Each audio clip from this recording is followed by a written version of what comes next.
एक बार एक बूढ़ी माँ को उसके बेटे ने एक वृद्ध आश्रम में ले जाकर छोड़ा। इस माँ का ये वही इकलौता बेटा था जिसके लिए इस माँ ने जीवन भर संघर्ष किया।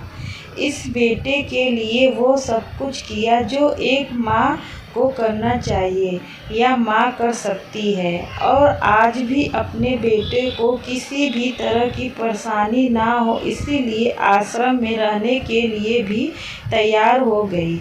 वृद्ध आश्रम में रह रही माँ हमेशा अपने बेटे को याद करती, मगर बेटा केवल साल में एक बार उसको मिलने जाता या फिर फ़ोन पर बात कर लेता। कई साल बीत गए।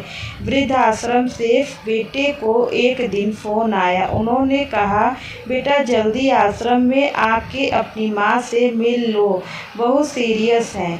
बेटा जब अपनी बीमार माँ के पास पहुँचा तब वह अपनी आखिरी सांसें गिन रही थी। बेटे ने अपनी माँ से उसकी आखिरी इच्छा पूछते हुए कहा, माँ मैं तुम्हारे लिए क्या कर सकता हूँ बताओ। माँ ने कहा, बेटा इस आश्रम में गर्मी और मच्छर बहुत ज़्यादा हैं, यहाँ पर कुछ पंखे लगवा देना। फ्रिज ना होने की वजह से यहाँ पर हम बूढ़ों को कई बार भूखे पेट ही सोना पड़ता है, क्योंकि किसी ने दिया हुआ खाना खराब होने से नहीं बचा पाते। तो इस आश्रम के लिए 1-2 फ्रिज भी खरीद कर देना।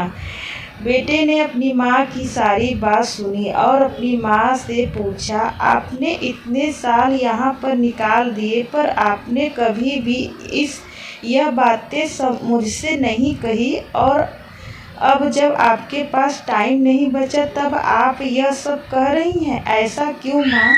माँ ने बेटे को जवाब देते हुए कहा, बेटा मैंने गर्मी, भूख और पीड़ा सहन कर ली, लेकिन मुझे पता है जब तेरे बच्चे तुझे यहाँ पर छोड़ जाएंगे तब तू यह सब सहन नहीं कर पाएगा। इसीलिए तेरी सुविधा के लिए मैं तुझे यह सब लगाने के लिए कह रही हूँ।